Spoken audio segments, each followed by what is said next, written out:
When was a Roman Catholic Church made? In order to understand its birth, first we need to follow the process on how the early church in Rome, which had been persecuted, obtained recognition from the Roman Empire. The church in Rome kept the undefiled truth of the early church in its initial stage, but later accepted various gods of Rome and religious customs when it became acknowledged as a Roman religion. And this gave birth to the Roman Catholic Church that has the characteristics of Roman polytheism. The Apostle Paul preached the gospel of Christ to Palestine, Asia Minor, Greece, and finally in Rome.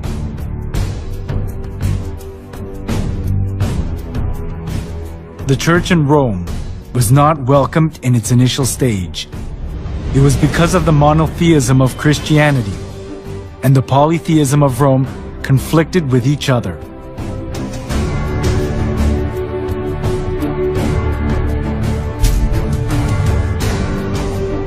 The Romans believed that everything, humans, places, and goods, was inhabited by divinity. As they accepted folk beliefs of the people they conquered, far more various gods and religions prospered in Rome.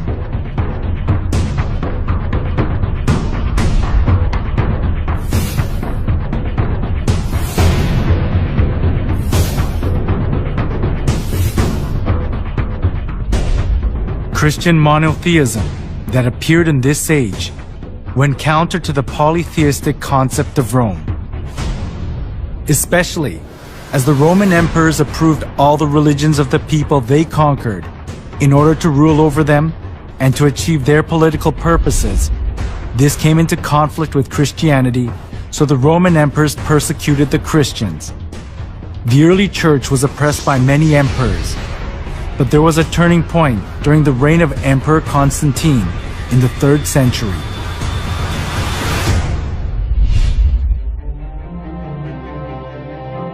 In 313, Emperor Constantine proclaimed the Edict of Milan. The edict approved Christianity as a legal religion of Rome and gave legal privileges and immunity from military duty and taxes to the Christian clergy.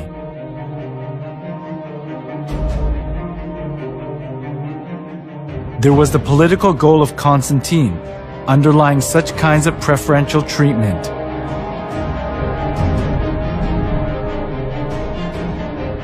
It was Mithraism, the sun worship religion, that was diffused throughout Rome.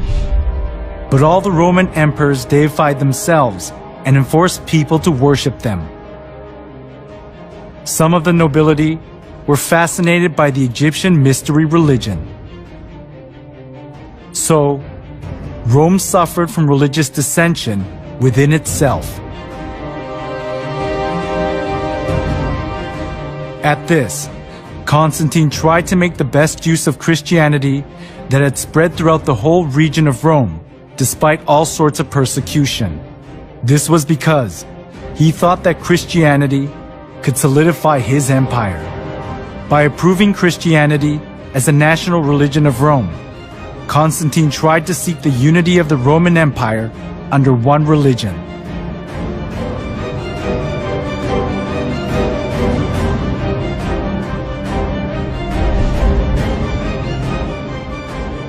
Thanks to Constantine's pro-Christian policies, many believers of the polytheistic religions of Rome streamed into the Christian church. This tightened Constantine's political grip, and Christianity positioned itself as the religion of Rome, expunging persecution and contempt it had received so far. However, the indiscreet conversion they did without having any kind of understanding or faith, rather produced an adverse effect, the influx of pagan customs into the church.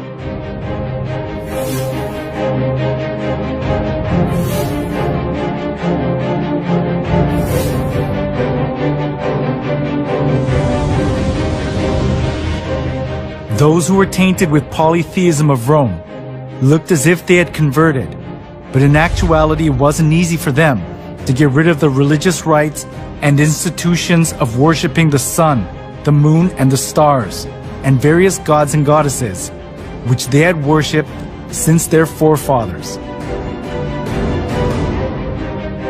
The church in Rome sought for solutions to disburden the pagans when they converted to Christianity.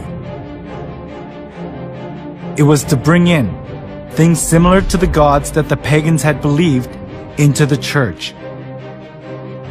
They thought they would increase the number of pagan converts by doing that.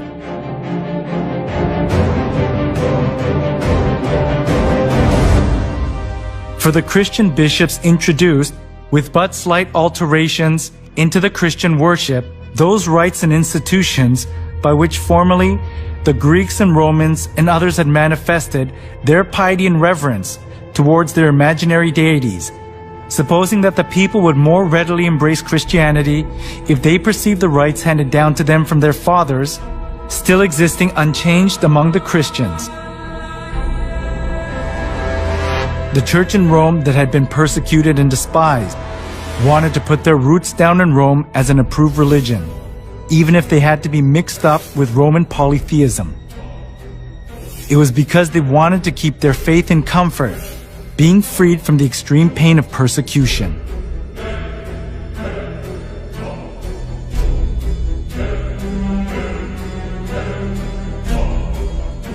To attract more pagans, the church in Rome tried to Christianize various kinds of pagan gods to suit the Bible. One of the most representative things among them was accepting pagan customs of the sun god worship tradition. The church in Rome identified Jesus with the sun god.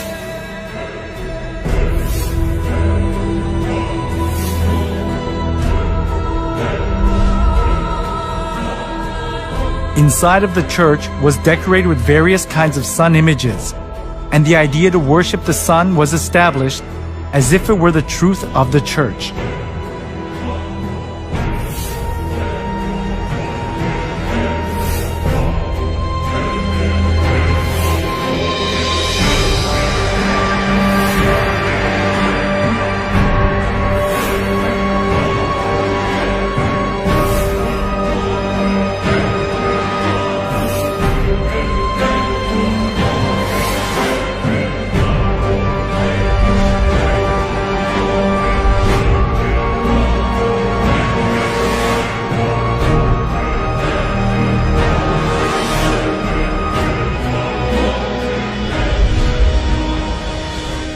All judges, city people, and craftsmen shall rest on the venerable day of the sun. Constantine's edict in 321 played an important role in making the sun god worship faith to put its roots down in the church.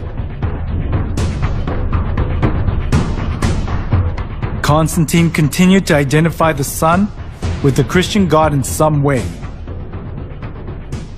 When in 321, Constantine made the first day of the week a holiday, he called it the Venerable Day of the Sun, Sunday. The Christian church took over many pagan ideas and images. From sun worship, for example, came the celebration of Christ's birth on the 25th of December, the birthday of the sun. As the sun god worship mingled in with Christianity, the church in Rome was deprived of its purity of the early church and changed its appearance to the Roman Catholic Church.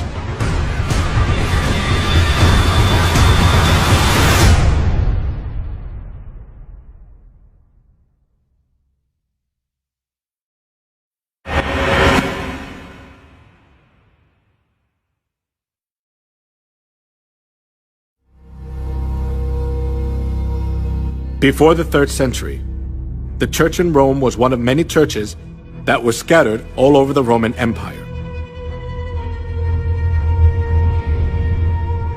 The reason the church in Rome later became the head of all the churches of the world and dominated the Middle Ages was because it joined hands with Emperor Constantine.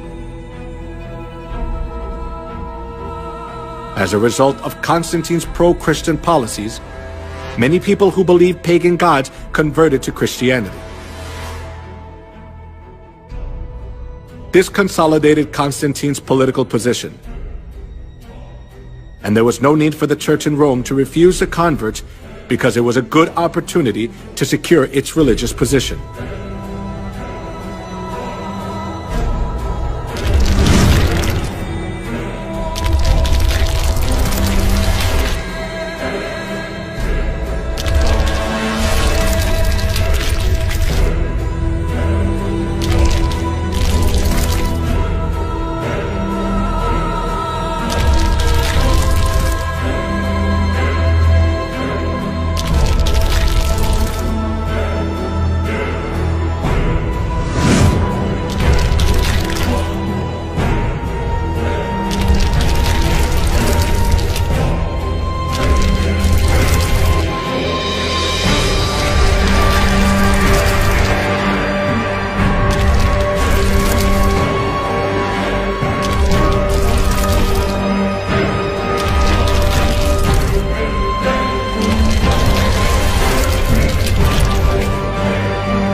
After the church in Rome accepted pagan idolatry and doctrines, it was quickly secularized.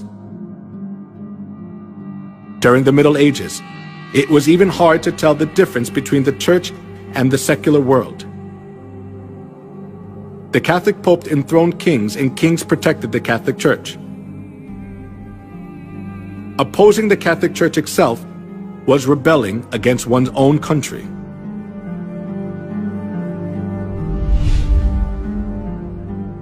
The Pope wielded an absolute power. We can see just how powerful he was through one incident, the humiliation at Canossa. That happened during the time of Pope Gregory VII. Pope Gregory VII claimed that the Pope could not be judged by anyone on earth, and he could dethrone emperors and kings, and excommunicated Henry IV, the Emperor of the Holy Roman Empire, in the course of the investiture controversy. As Henry IV was faced with the crisis of being dethroned, he went to the Pope who was in Canossa.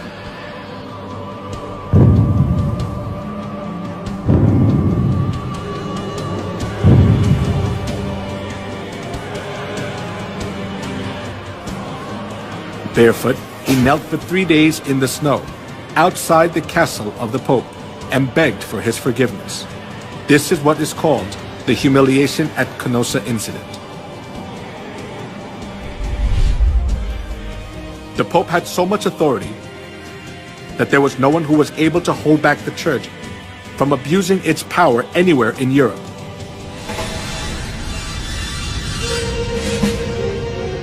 Not only that, the popes committed numerous crimes such as murder, blasphemy, simony, and adultery to hold on to their seat of power.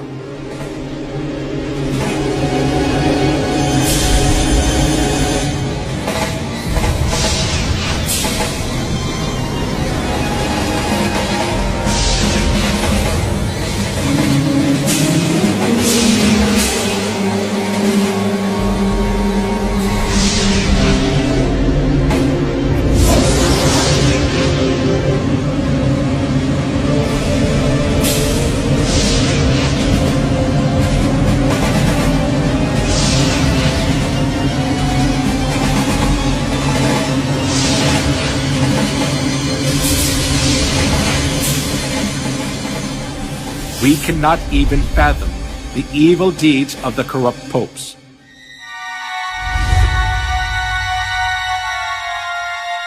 Among them, Pope Leo X enjoyed works of art and collected masterpieces. He invited artists like Michelangelo, Leonardo da Vinci, and Raphael to the Vatican and richly ornamented the church.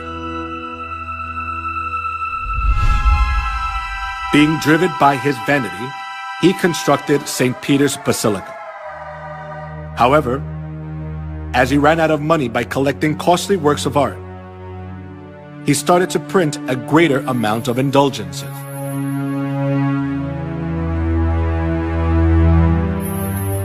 An indulgence is a certificate giving the forgiveness of sins. The Catholic priest propagated that people were guaranteed to enter the kingdom of heaven safer when they gave more money. Come, see for yourself. This is not just a simple indulgence. Even though you don't do confession, all your sins will be forgiven. Even the sins of your relatives in purgatory will vanish. Will you just leave your mother to suffer in the fire? Come here, everyone. Come. When you drop the coins in the box and it makes a clinking sound, then the souls will arise from the fiery purgatory.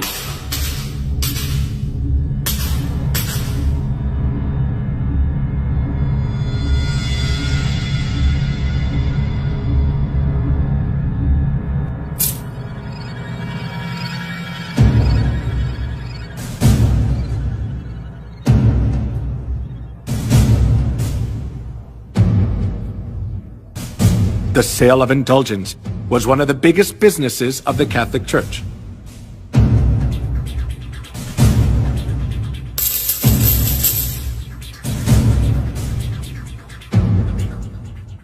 Since indulgences was a good solution for those who were seized by the fear of hell, numerous people gathered to buy the kingdom of heaven.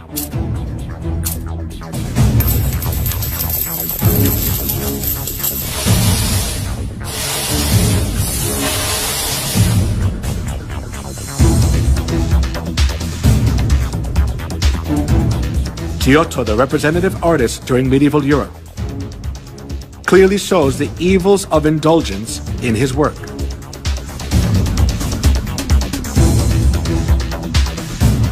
The Last Judgment.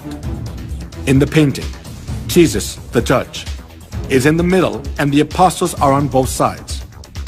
Heaven is shown on the right and hell is shown on the left.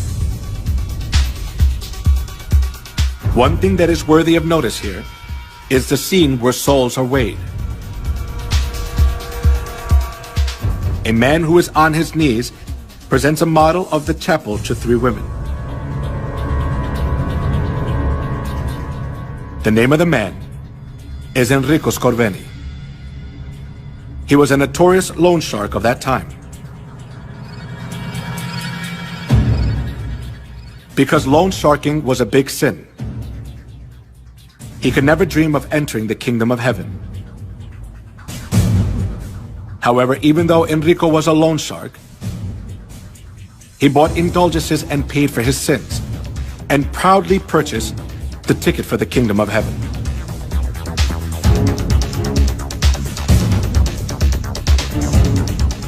The Bible teaches that only God can forgive sins.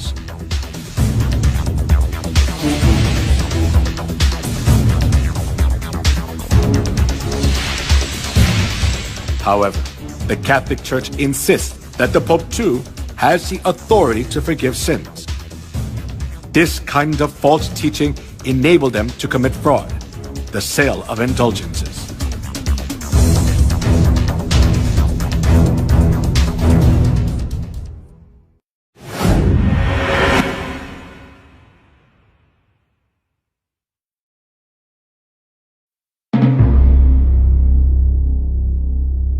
The Inquisition, run by the Catholic Church, is evidence that shows how corrupt and cruel the Catholic Church is.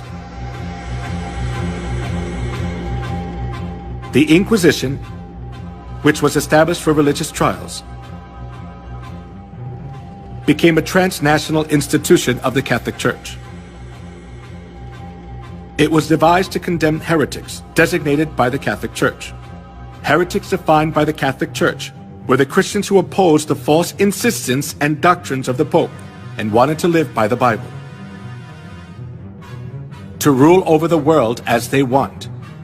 The popes tried to get rid of the Bible and restricted people from reading it.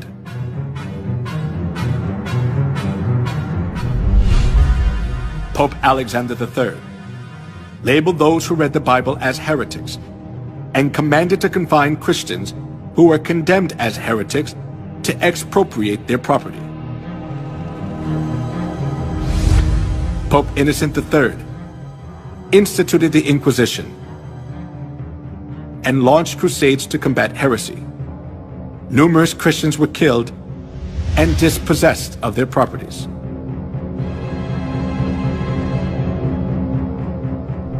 Pope Gregory IX claimed to punish heretics who did not repent and appointed the Order of St. Dominic as the Inquisitor. Pope Innocent IV promulgated the bull Ad Extirpanda, explicitly authorizing torture, and commanded to burn everyone who opposed Catholicism. Here is the salient religious trial of the century. Giordano Bruno, a medieval astronomer, was charged as a heretic by the Catholic Church and burned at the stake. The reason he was burned was that he denied the geocentric theory and insisted on the heliocentric theory. After that, Galilei verified that the Earth revolves around the Sun. But he too was declared a heretic and was forced to recant his heliocentric view.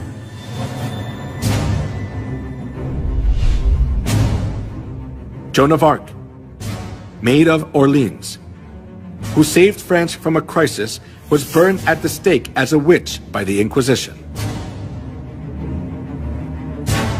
As years went by, the Inquisition helped the Pope exercise his extraterritoriality. To stay in power, the Catholic Church accused those who stood against them of being heretics and eliminated them. If a person was charged of being a heretic once, he had no right to have counsel. He was severely tortured and ended up being imprisoned for life or executed by fire.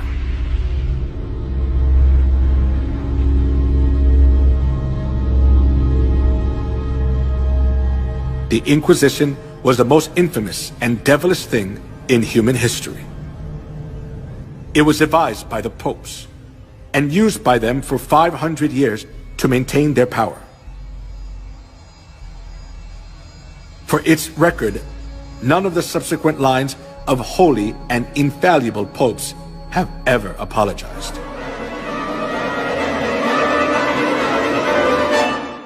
He was given power to make war against the saints and to conquer them. Historians estimate that in the Middle Ages and early Reformation era, more than 50 million martyrs perished at the hands of the papacy. During the Dark Ages, 50 million innocent people were killed. In order to increase its wealth and power, the Catholic Church killed a great number of people. It is a distortion of history to call a murderer the apostle of peace. The Bible describes the crimes of the Catholic Church as below.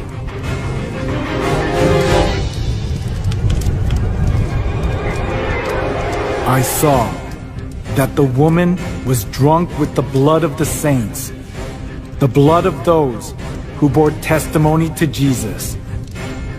When I saw her, I was greatly astonished. He will speak against the Most High and oppress his saints and try to change the set times and the laws. The saints will be handed over to him for a time, times, and half a time. The Roman Catholic Church was Babylon the Great that ruthlessly killed innocent people who followed Jesus. The crimes of the Roman Catholic Church which are prophesied in the Bible, are clearly seen in history.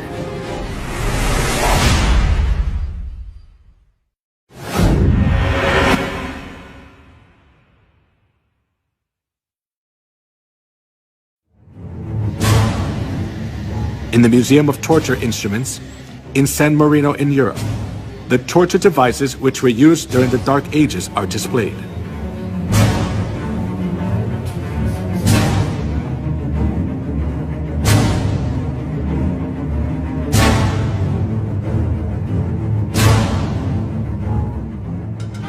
Iron Maiden. It is one of the representative torture devices from the medieval period. It is an iron cabinet with a spike-covered interior, with iron spikes about 8 inches long. When a person is enclosed inside, the whole body is pierced with the pointed iron spikes and is fatally injured, and the person dies slowly from excessive bleeding.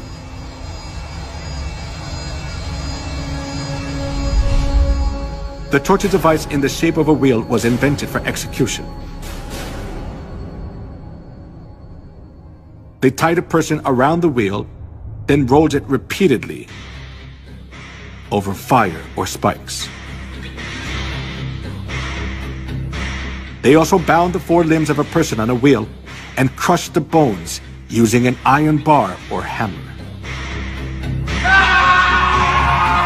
Then the person was thoroughly injured and died in pain, still bound to the wheel.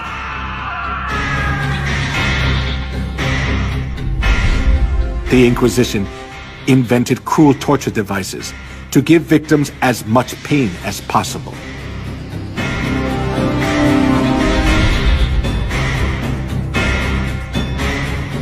A torture device with sharp iron hooks to tear off a living person's skin.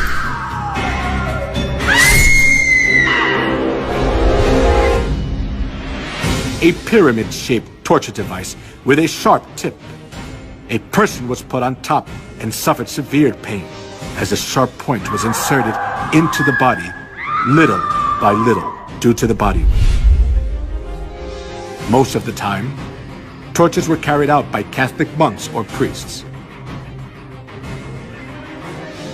They pulled out nails using pliers, burned parts of the body with fire, and crushed fingers and toes with torture devices. A pulley was used to lift a victim's body up, and then drop them to make all the joints go out of place. A person was burned alive while their hands and feet were tied. A chair with spikes was used to tie a person down, and it made blood come out from every part of their body. If a victim denied the Catholic Church's teachings, despite the hard torture, they poured boiling lead in the mouth or ears, or gouged out their eyes, or flogged them until parts of their skin flew off.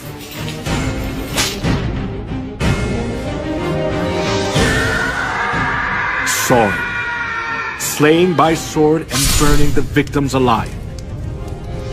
The Catholic priests enforced them to follow their teachings, holding the cross in front of them.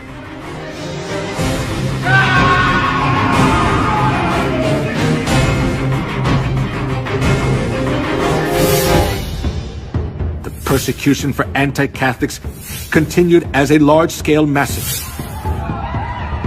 In 1209, 6,000 were slain to death at Veneer. And 1211, 100,000 Christians were massacred at Lavoir. Though the massacre at Merindal, 500 women were locked in a room and burned to death. In the massacre of Orange in 1562, the Italian army sent by Pope Pius IV was commanded to slay men, women, and children. In 1572, approximately 100,000 people were massacred in Paris, France.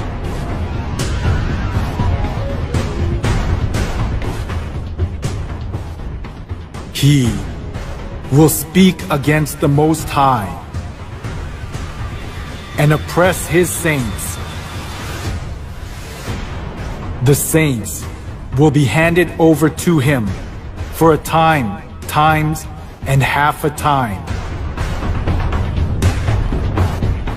As it was prophesied that the one who speaks against the Most High would make war against the saints and conquer them, over 50 million people were slaughtered during the Dark Ages.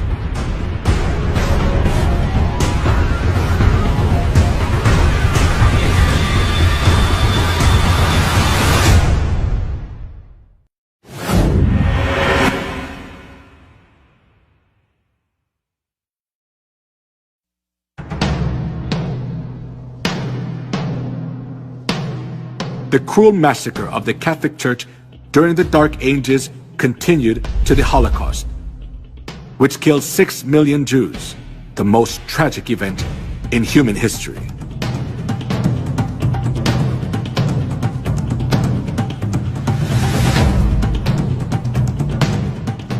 From 1933 to 1945, 6 million Jews, including 1.5 million children, were slaughtered in 15 European countries, such as Poland, Russia, Austria, Czechoslovakia, Hungary, France, Belgium, Luxembourg, Italy, Netherlands, Norway, Romania, Yugoslavia, and Greece.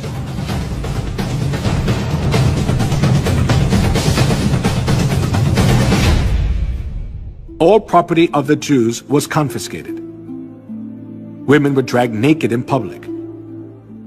They suffered from starvation, infectious diseases, confinement, and public execution.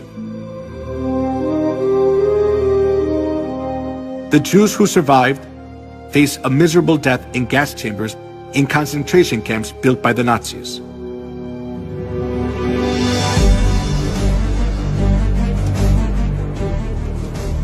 When the gates of the concentration camps for the Jews were opened as World War II ended, the world was shocked.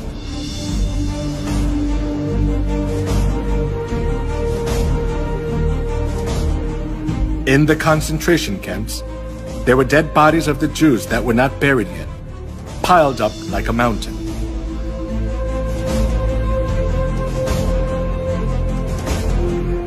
While Hitler massacred 6 million Jews under the pretext of ethnic cleansing, the Catholic Church publicly advocated Hitler's genocide of the Jews, claiming it stood for anti-Semitism.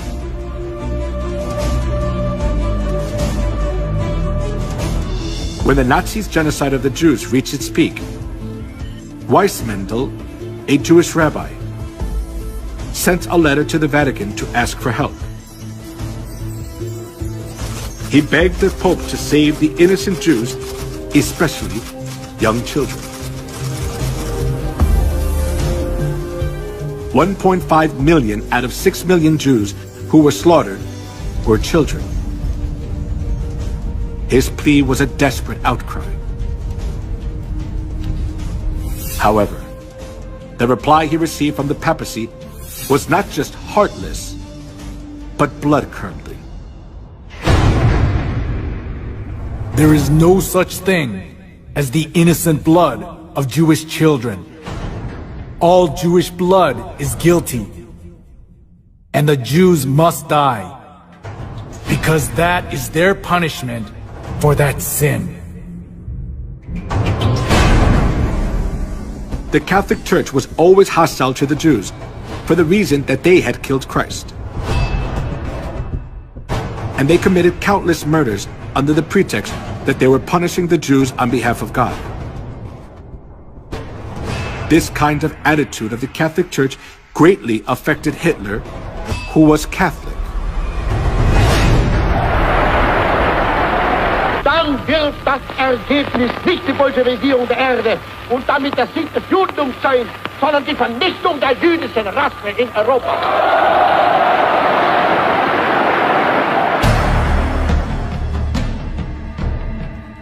Hitler was a fervent Catholic.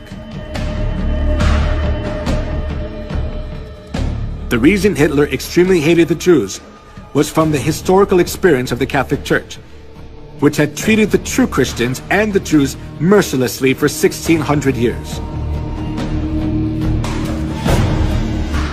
For this reason, Hitler was able to commit the Holocaust, sending 6 million Jews to gas chambers without hesitation.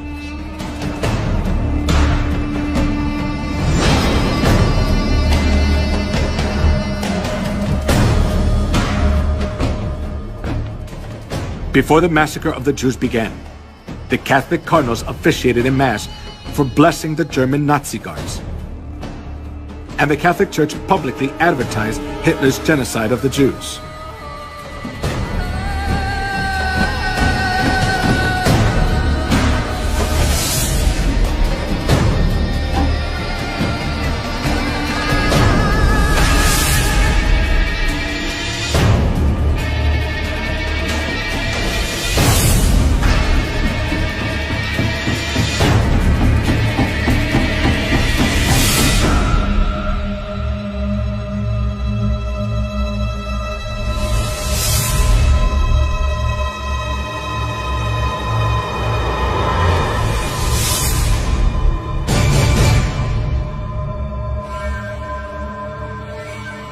The Catholic Church has committed crimes against humanity for centuries in the name of religion. They committed the crime of killing 50 million Christians and the Holocaust of killing 6 million Jews.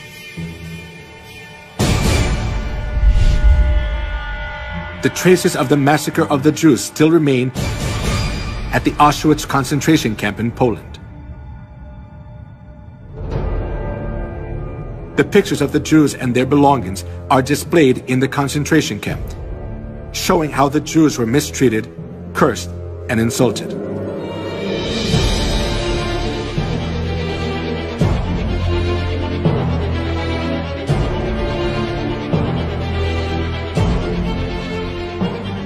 These horrible times remain in the records of history. But all the errors of the Catholic Church are disappearing from people's memories, little by little.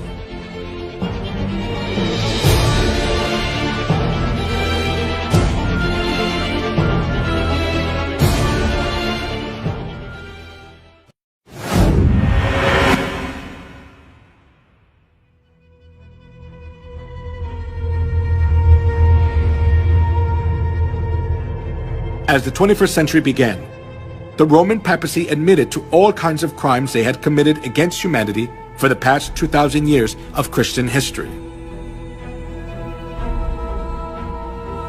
They admitted their faults, such as the Crusades, anti-Semitism, the Inquisition, and witch hunts. The Pope also said that the Catholic Church would like to create a new unity among religions by looking back on all their religious errors.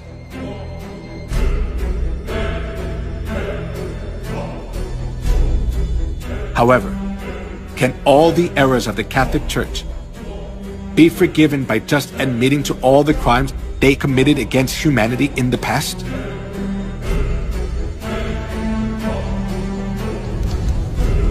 Just by admitting to their errors, the Catholic Church's crimes cannot be solved. They can never come to true repentance unless they realize their fundamental errors. When viewed from historical facts and the prophecies of the Bible, the Catholic Church is an organization of the Antichrist, which has destroyed all the truths of God, paganized Christianity by accepting all kinds of pagan gods, and made numerous souls worship Satan, not God.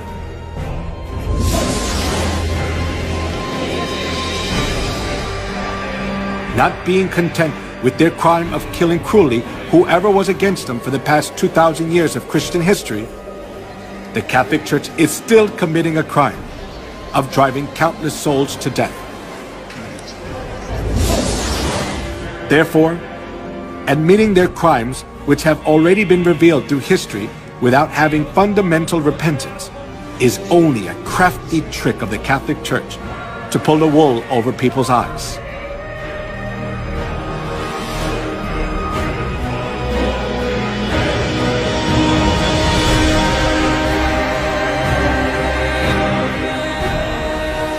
For such men are false apostles, deceitful workmen, masquerading as apostles of Christ.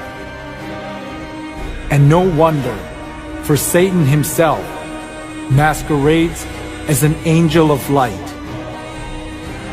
It is not surprising, then, if his servants masquerade as servants of righteousness. Their end will be what their actions deserve.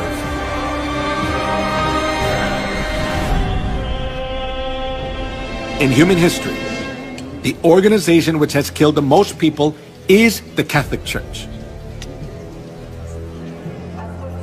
Nevertheless, the Pope is called an apostle of peace. It is an act to distort history. The reason the Catholic Church is more dangerous than any other organization is that they are doing all these things in the name of Christ.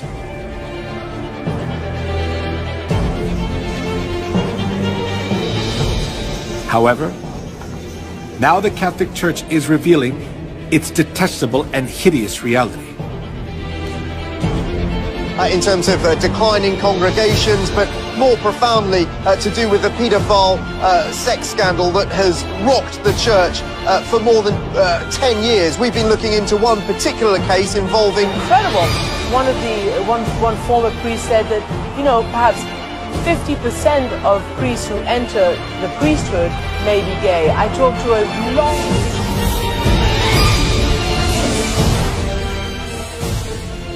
This is the living evidence which shows that Babylon the Great is falling apart, being judged by God's wrath as it has been prophesied in the Bible.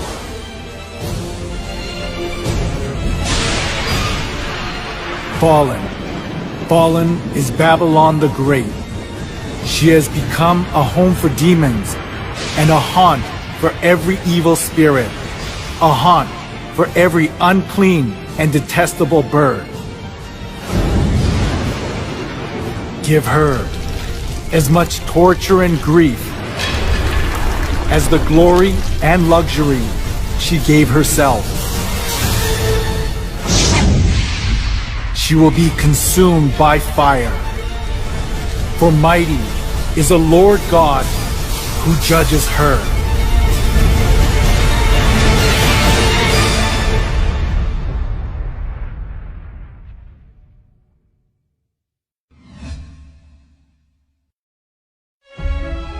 God revealed the identity of Babylon through the way she looks outwardly, outward characteristics of Babylon. The woman was dressed in purple and scarlet, and was glittering with gold, precious stones and pearls.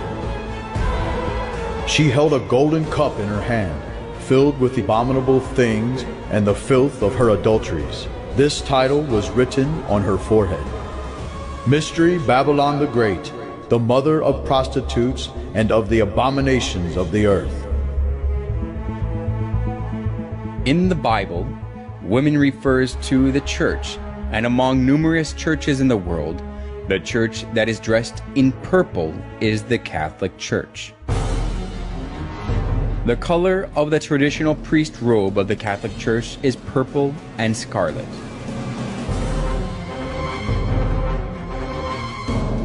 We can also confirm that the church that decorates its interior and worship utensils with gold, precious stones, and pearls is the Catholic Church. And in addition, it is only the Catholic Church that give Mass holding the golden cup, true to the words, "She held a golden cup in her hand."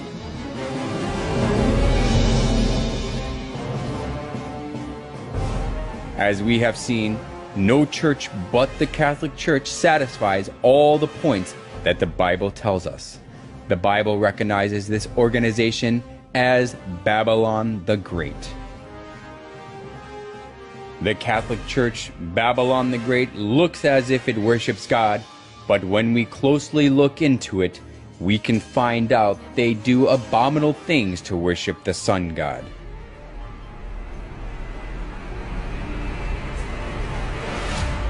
The Roman Catholic Church disguises itself as an angel of light, but it craftily introduced the customs of detestable idolatry and the sun worship of ancient Babylon. So the Bible recognizes it as Babylon the Great.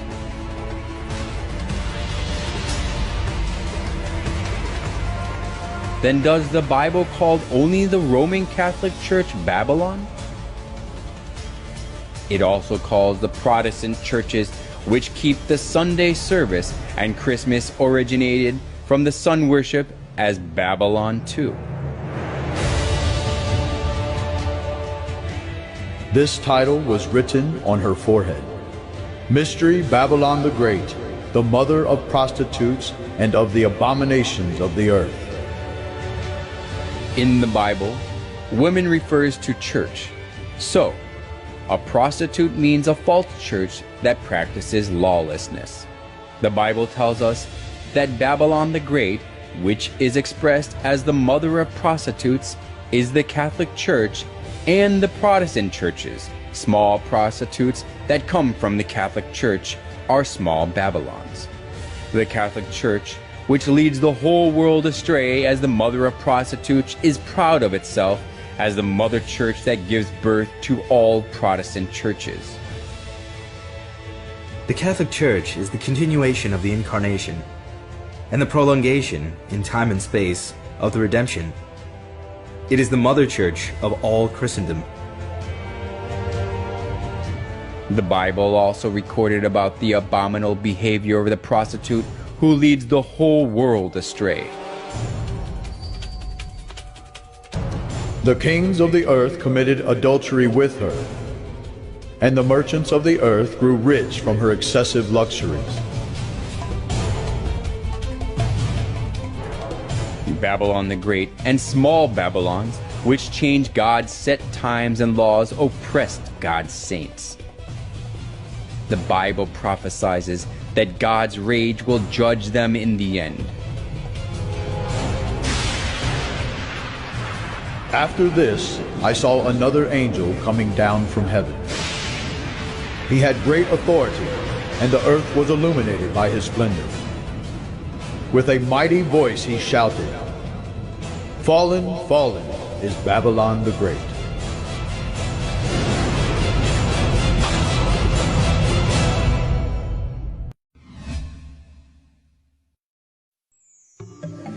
Piazza di Spagna, where the movie Roman Holiday was filmed, just below the Spanish Steps, which became famous where Audrey Hepburn ate ice cream, there is a boat-shaped fountain, and we can see that the water is running out of the sculpture of the sun.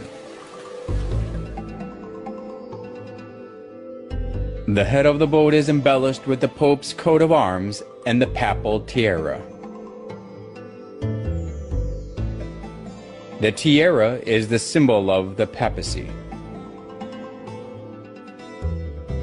The fact that the tiara is at the head of the boat tells us that the Pope is the very person who leads the sun worship. It is easy to see the tiara in many places of the Catholic Church.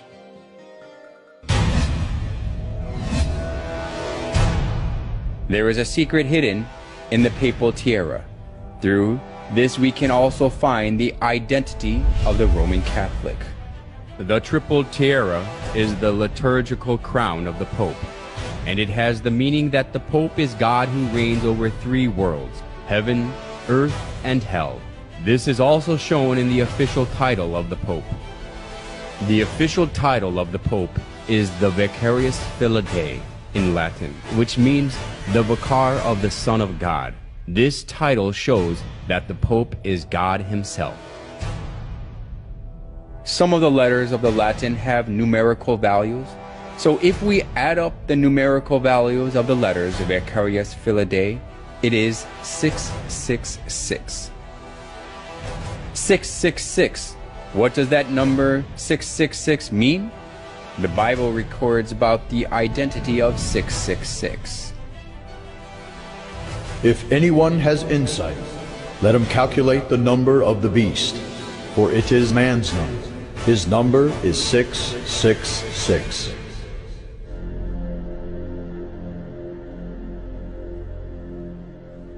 Every reformer, without exception, spoke of the papacy as the Antichrist. The 666 is a figurative number, telling us the identity of Satan who stands against God. The prophecy of the Bible and the religious reformers with one voice clarifies that 666 and the beast refer to the Pope or the papacy that stands against God. Through the title of the Pope and the respectful treatment he receives, we can confirm again that the papacy stands against God. The Catholic Church calls the Pope God of the earth.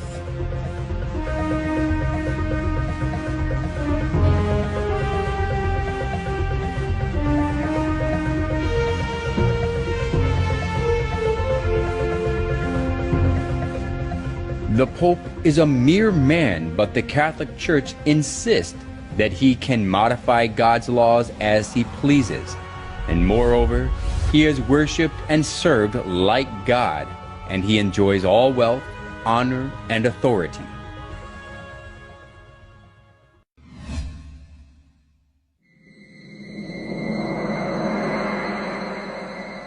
The obelisk standing in the center of St. Peter's Square is closely related to sun worship.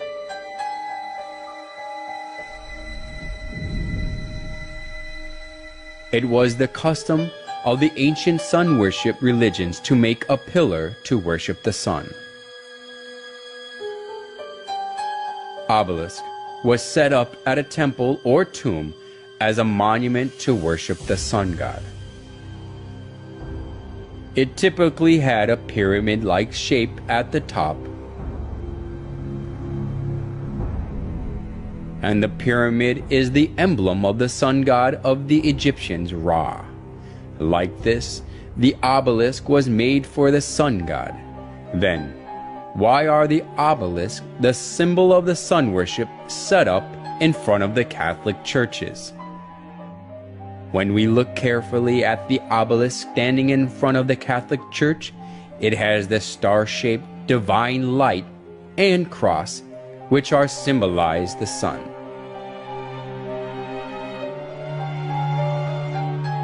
Just as the obelisk is the symbol of sun worship, the cross on top is also the symbol of sun worship, which originated from Babylon.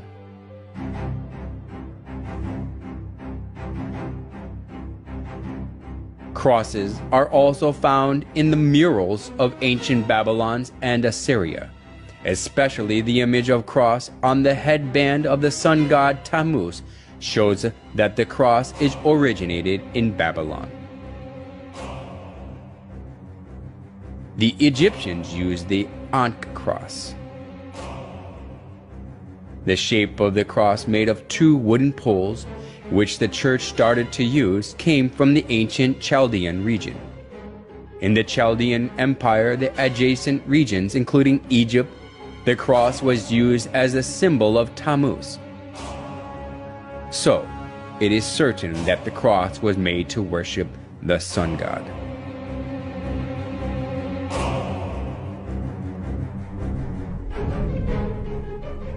The Catholic Church set up obelisks in front of their churches and put the cross on top of them without exception. They put one more symbol on the sun on top of the solar pole obelisk. However, they made an excuse that they put the cross on top of the obelisk to show that they conquered the obelisk, which is the symbol of paganism. However, the obelisk standing in front of the church as a symbol is nothing but a vestige of idolatry, showing that they accepted the sun worship of pagans. The obelisk, the star shape of the divine light, and the cross are idols for the sun god of the pretense on belief in Jesus.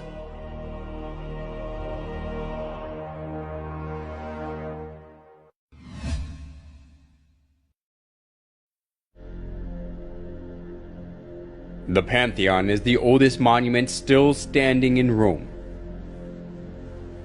The Pantheon was rebuilt in 125 AD by Emperor Hadrian and dedicated to every known god as well as the sun god, the supreme god of the Romans. Then Pope Boniface IV converted it into a Catholic church. The Pantheon, which once was the temple for the sun god but is now used as a Catholic church, is famous for its domed roof.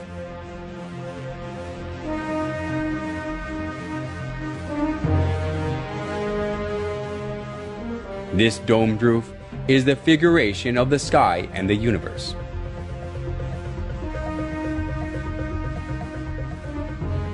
In the center of the dome, there is the oculus, a round opening with a diameter of 27 feet. The sunlight from the oculus is reminiscent of the round sun in the sky. The sunlight coming through the oculus lightens the inside of the church, and it creates an effect of the presence of the sun in the church.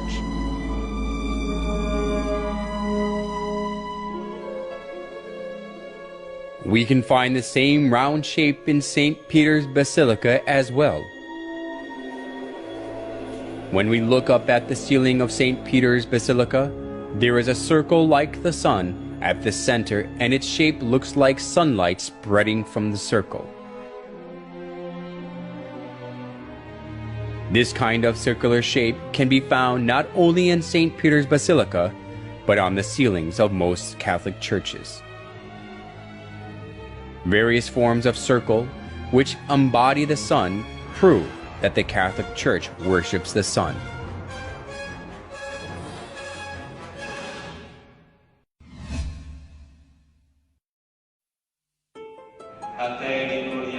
We can find another characteristic of the sun worship in the Catholic Church in their use of lamps and candles.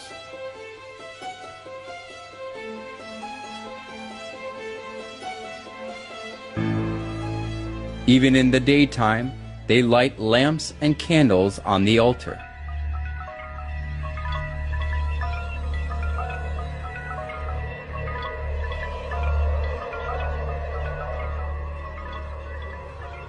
People buy the candles displayed before the statue of Mary, saints, and popes so that they can light the candle, put it on the altar, and pray. When starting the Mass or marching in procession after the Mass, the priest carrying the candle is always at the front.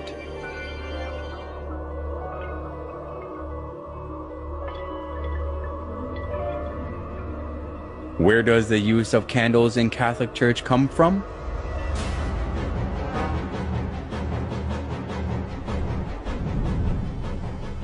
Historian Alexander Hislop says that the use of candles in the Catholic Church comes from pagan rites. The use of these lamps and tapers comes from the same source as all the rest of the papal superstition. For so, according to the established rites of Zoroaster, was the sun god worshipped. In the pagan processions also at Rome, the wax candles largely figured, accompanied by crowds of all sorts that were initiated in the same religion, all with flame bow or wax candles in their hands. In the Molucca Islands, wax tapers are used in the worship of Nito, or devil, whom these islanders adore. Catholic scholars also admit that the use of candles in the Catholic Church came from paganism. We need not shrink from admitting that candles, like incense and lustral water, were commonly employed in pagan worship and in the rites paid to the dead. We must not forget that most of these adjuncts to worship were not identified with any idolatrous cult in particular. They were common to almost all cults.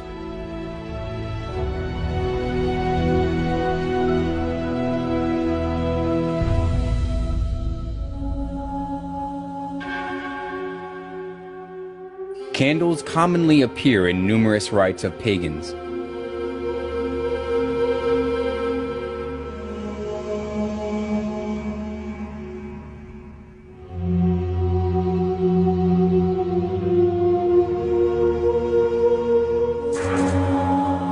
and it approves that the use of candles in the Catholic Church comes from sun worship.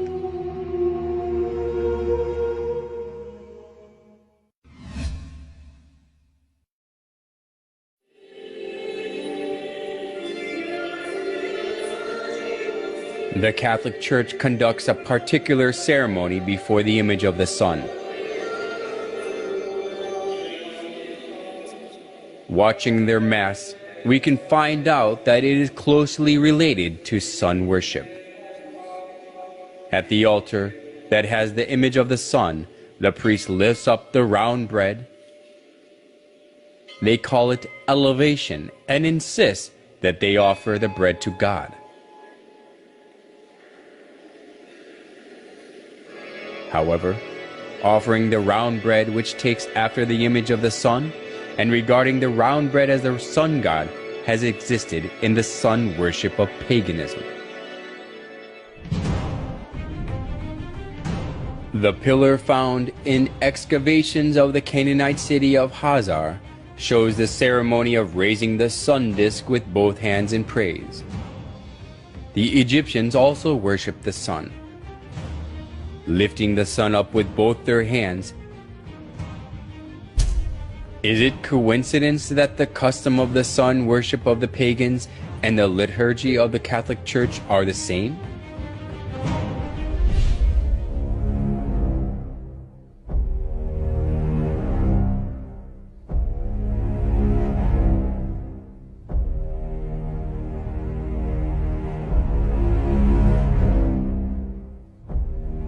On special days, they put the bread in the sun-shaped frame and go parade through the streets for public display.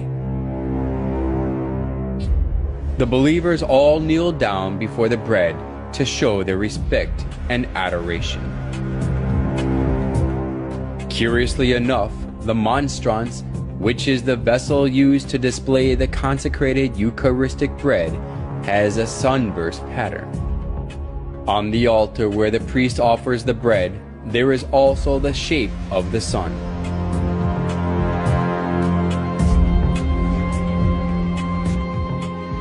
By offering the bread in the sunburst pattern, they worship the sun.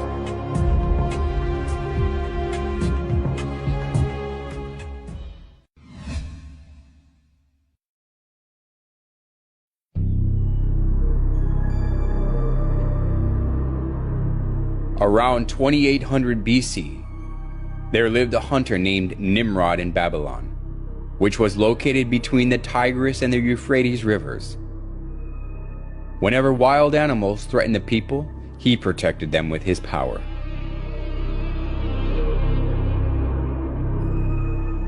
As people respected and supported him, Nimrod became arrogant and incited people to build the Tower of Babel.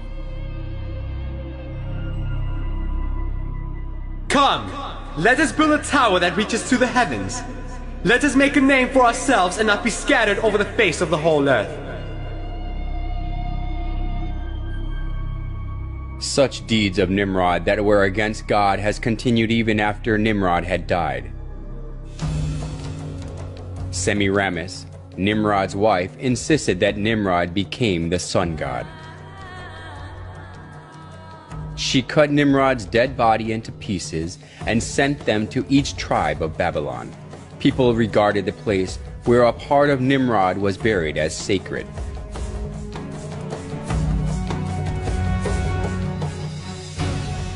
She also claimed that Nimrod was reincarnated as her son. The sun god Nimrod was reincarnated as my son Tammuz. He who believes and follows Tammuz follows Nimrod. As Semiramis ruled over Babylon in place of her young son Tammuz, she maneuvered people into worshiping her. Monuments of Semiramis carrying her child Tammuz in her arms were set up all over Babylon, along with various images symbolizing the sun god. The sun worship and the mother-child worship, which was a scheme devised by Semiramis, put down roots as a religion of Babylon.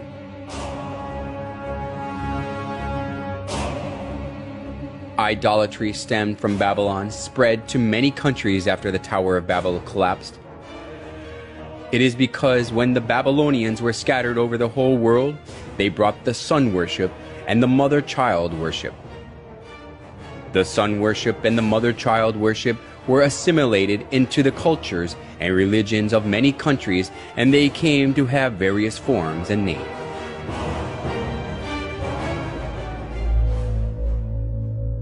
Nimrod, the sun god, was known as Mithra in Persia, Sol in Rome, Ra or Horus in Egypt, and Apollo in Greece. Semiramis and Tammuz, who were the start of the mother-child worship, was called Isis and Horus, Venus and Dionysus, Diana and Attis, and Astaroth and Tammuz, respectively. Besides these, the image of goddess, who is holding a baby in her arms, was venerated in many countries of the world. If so, was the mother-child worship the creature of an age, which was especially welcomed only in Babylon? Surprisingly, the mother-child worship of Babylon has been passed down through the thousands of years and still exists today. In Vatican of Rome, we can find the mother-child worship in its original state.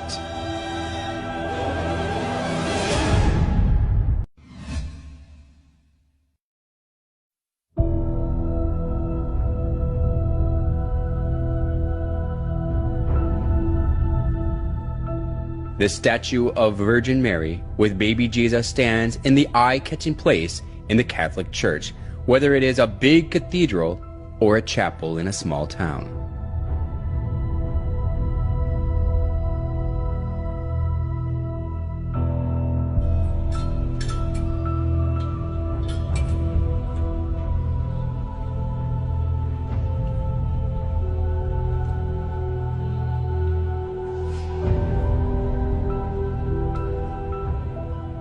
People show their respect before the picture or statue of Mary and pray.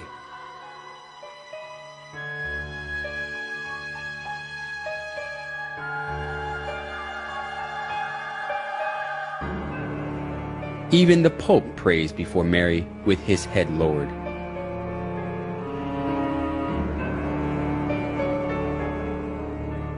Why do people praise and worship Mary, whom Jesus was born of?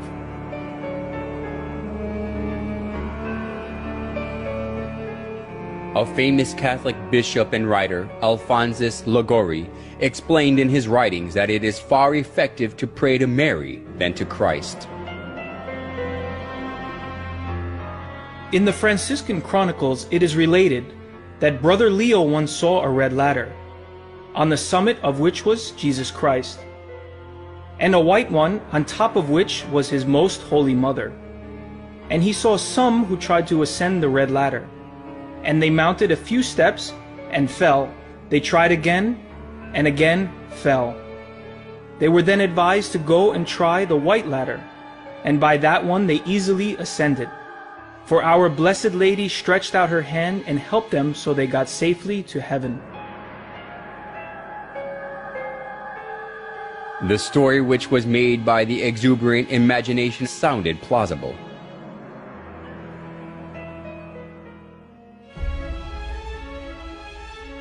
Although it was a man-made story, Pope Gregory XVI canonized Liguori as a saint, and Pope Pius IX declared him a doctor of the Catholic Church.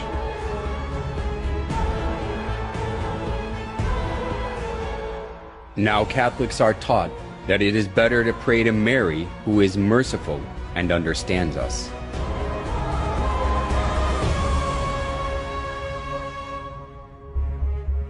We must never go to our Lord Jesus except through Mary, using her intercession and good standing with Him.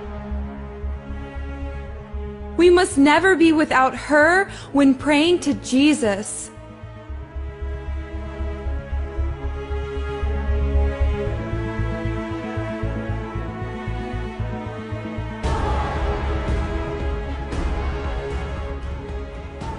The plausible logic that Jesus cannot refuse Mary's request because she is his mother is shown well even through the image of Mary and baby Jesus.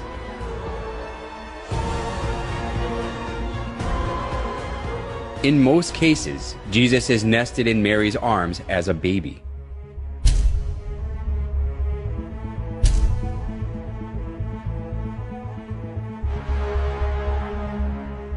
This downgrades Jesus to a little baby who is always dependent on Mary and lets people think that he can do nothing without Mary.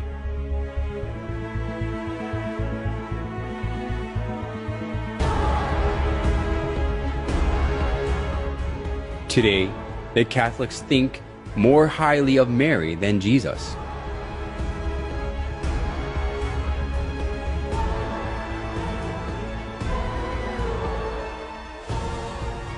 They call Mary the Mother of God, which implies that she is above God.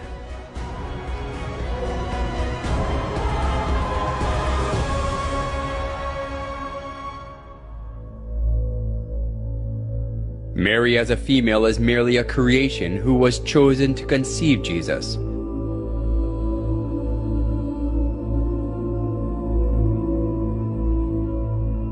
How ridiculous it is for a creation to be called the Mother of God because God used her womb to be born in the earth.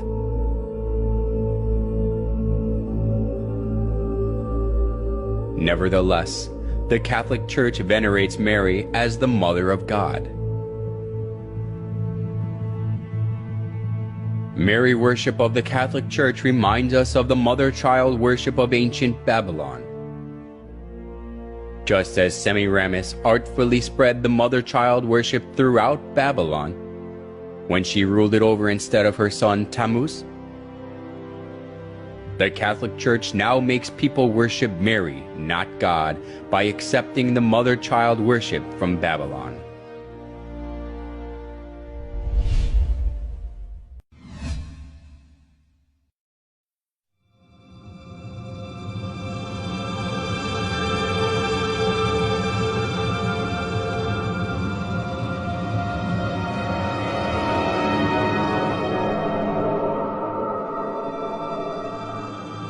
The Catholic Church regards it a great honor to keep the remains of the popes or saints in the church.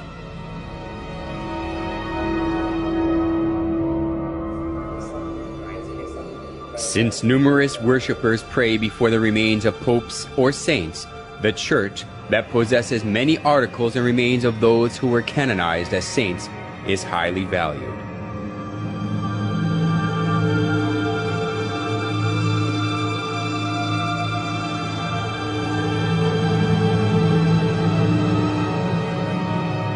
St. Mark's Basilica in Italy is said to have the remains of Mark. Basilica of San Francesco in Italy has the remains of Saint Francesco.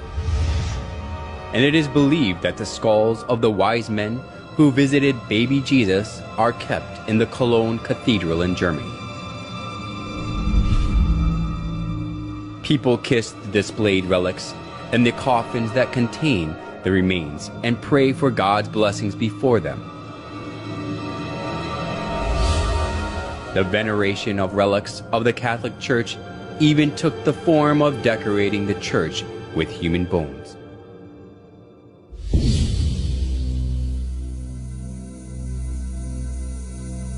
The Church of Santa Maria della Concessione contains the skulls and the skeletons of monks.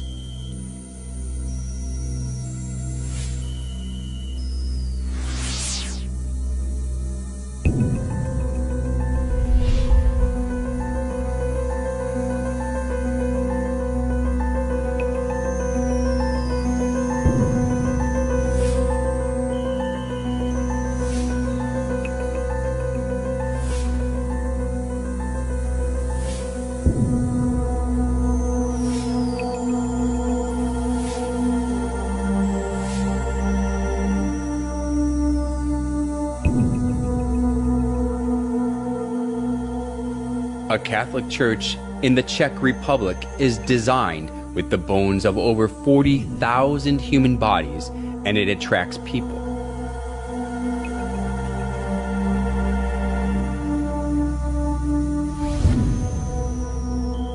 The crypt of the Church of St. Francis in Lima, Peru, retains the remains of tens of thousands of people.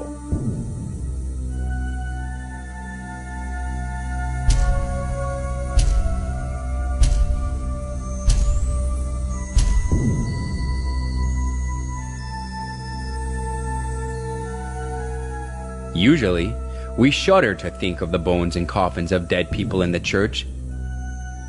But why the Catholic Church sticks to this?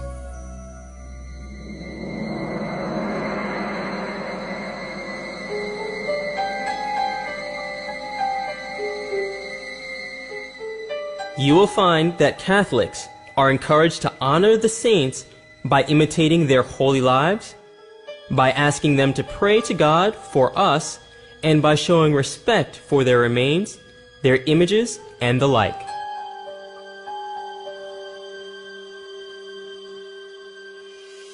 Why do they say that God grants His blessing through the relics of the dead, especially of those who are called saints? We can find the origin of the doctrine that God gives blessing through the relics in the ancient Babylonian religion. After Nimrod died, Semiramis cut his body into pieces and sent them to other regions, and they regarded the place where the dead body part was buried as sacred.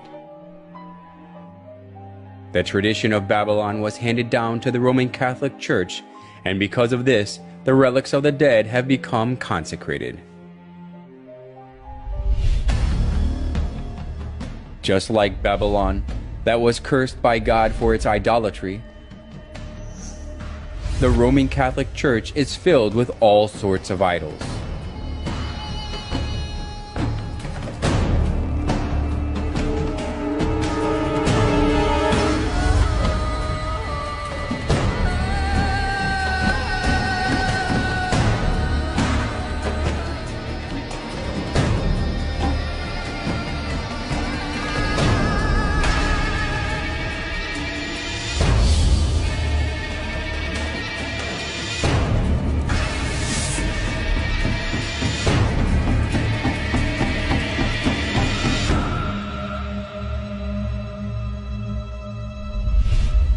In the name of God, the Catholic Church lures many souls into worshiping idols, not God.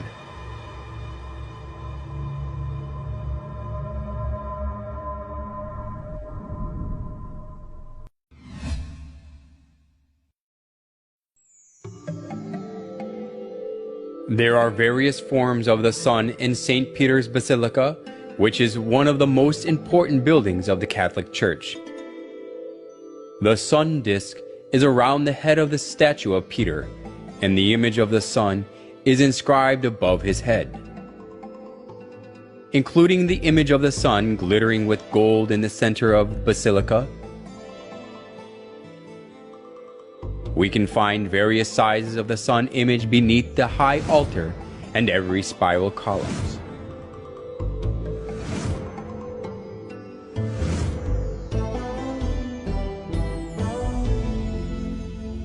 Even the cross on the altar and the utensils used for communion and the priest's costume have the sun images.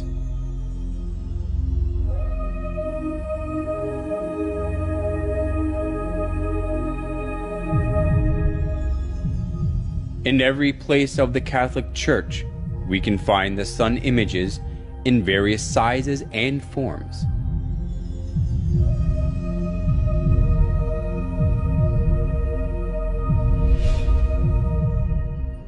Among the various forms of the sun in the Catholic Church, some has a picture of a dove in it.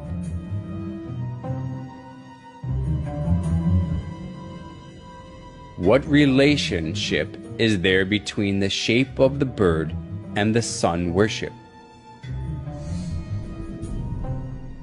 In the ancient religion of sun worship, the sun god used to be depicted as a bird. The sun god depicted as a bird was originated in Egypt and spread to Rome. The sun of Assyria was represented as a winged bird, and the Egyptian sun god Ra and Horus are in the shape of a bird. The famous Egyptian bird of fire, phoenix, is also the archetype of sun worship. In Rome, too, people carried the bird, the symbol of the sun god, on the pole.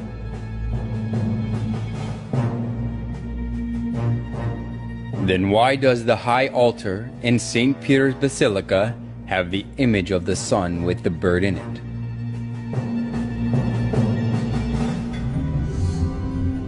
The Catholic Church insists that the bird in the solar image is the Holy Spirit. But this is a mere excuse.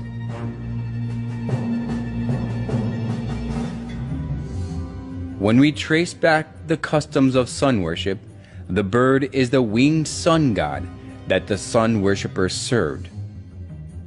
Offering the bread and wine to the image of the bird is not offering them to the Holy Spirit, but to the sun god.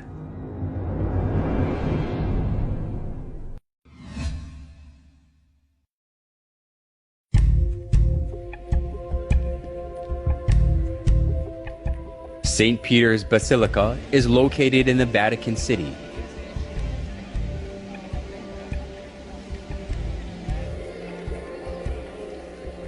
The bronze statue of St. Peter always attracts many tourists.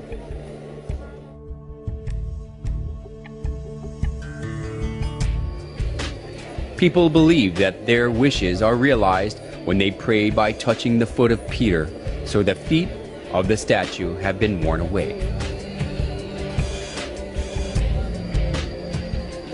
The biggest reason more than 10 million people every year on average visit the Basilica is that they insist that Peter, who was one of the 12 apostles of Jesus, was buried directly below the high altar of the Basilica. These are totally unfounded rumors, but people pray for God's blessing before the altar with blind faith.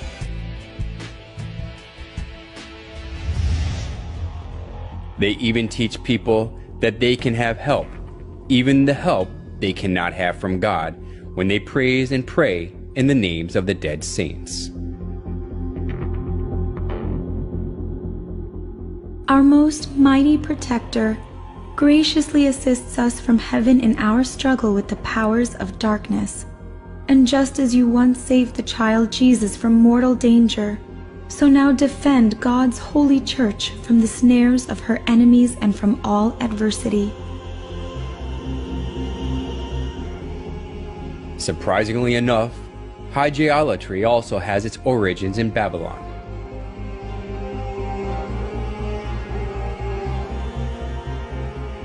Since the Babylonians had some 5,000 gods, there were plenty to choose from.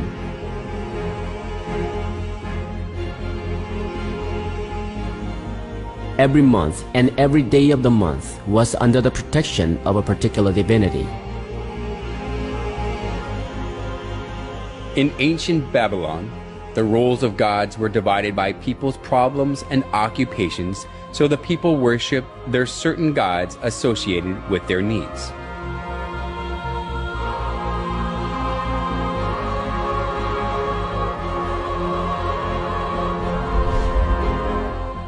It has continued in the Catholic Church.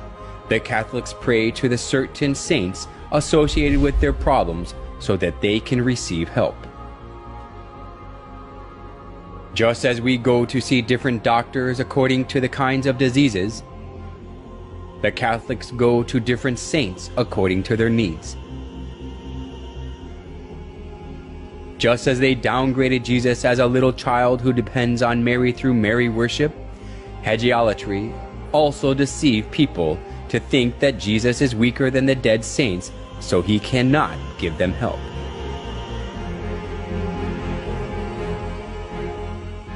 Nowhere in the Bible can we find the worship of saints. Instead, the Bible warns that worshiping anything other than God is idolatry.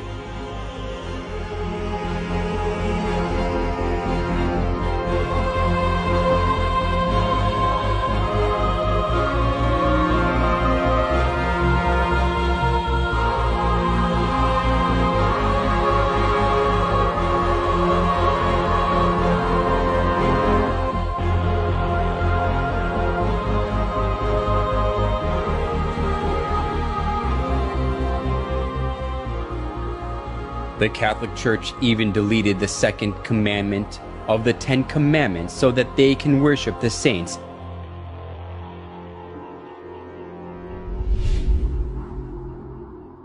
They outbrave the law of God. Do not make other gods or serve them, and stand against God.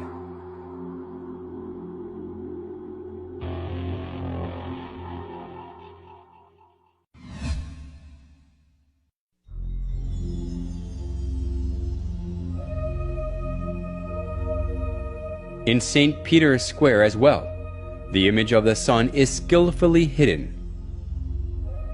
In a round circle of the square, there is a cross with an X through it. It looks exactly like the symbol of the Babylonian sun god Shamash. The Babylonians called the sun god Shamash, and his symbol is the cross with an X through it. So we can easily notice that St. Peter's Square is modeled on the symbol of the Babylonian sun god Shamash. It even has one more circle inside it, just like the symbol of Shamash. The Babylonian sun god Shamash also appears in the image of a wheel. The ancient sun worshippers believed that the sun god rides the chariot, and they regarded the wheel of the chariot as the sun. To our surprise, St. Peter's Square has the shape of a wheel. The obelisk in the middle of the square is an axle. The square itself is the wheel.